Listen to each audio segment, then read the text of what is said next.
আসলে আমরা আজ অনেক দুঃখ ভারাক্রান্ত হৃদয় নিয়ে এখানে দাঁড়িয়ে আছি। ওনাকে আমাদের বিদায় দিতে হয়েছে। উনি মিথ্যা মামলায় ওনাকে কোর্টকে অপব্যবহার করে তৎকালীন সরকার 111 সরকার একটা দুইটি মিথ্যা মামলায় ওনাকে কারাদণ্ড দিয়ে বাংলাদেশে যে বিরাজনীতিকরণের যে সূচনা করেছিল তারই অংশ হিসাবে জিয়া পরিবারের একজন সক্রিয় সদস্য উনি।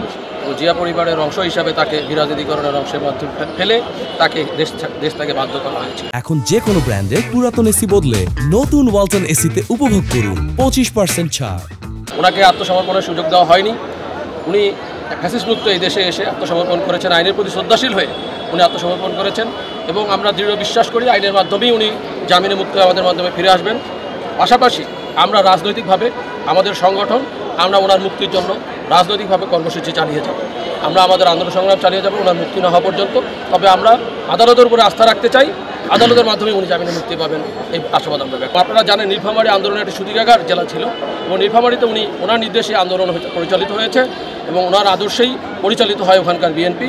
সো আমরা তার নির্দেশে যেভাবে চলেছি এবং আশা করি উনি এখন আমাদের মাঝে ফিরে এসেছেন।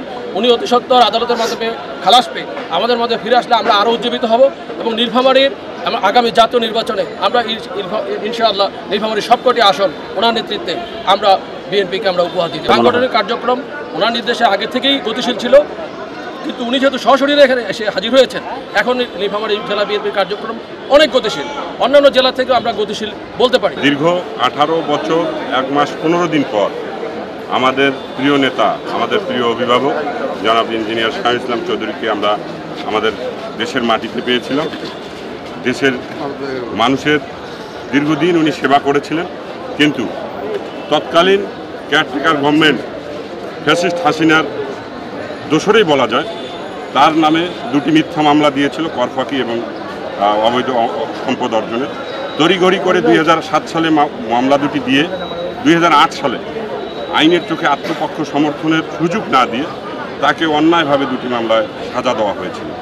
আজকে দীর্ঘ 18 বছর 1 মাস 15 দিন পর আমাদের প্রিয় অভিভাবক নীলফামারী জেলা বিএনপির সম্মানিত সাবেক সভাপতি, সাবেক সংসদ সদস্য, উনি দেশে ফিরে এসে আইনের প্রতি শ্রদ্ধাশীল হয়ে এই মিথ্যা সাজানো ভুয়া বানোয়াট মামলায় আজকে বিজ্ঞ আদালতে বিচারিক আদালত আত্মসমর্পণ করলে বিজ্ঞ বিচারিক আদালত তাকে CW মূল্যে কারাগারে প্রেরণের নির্দেশ দিয়েছে।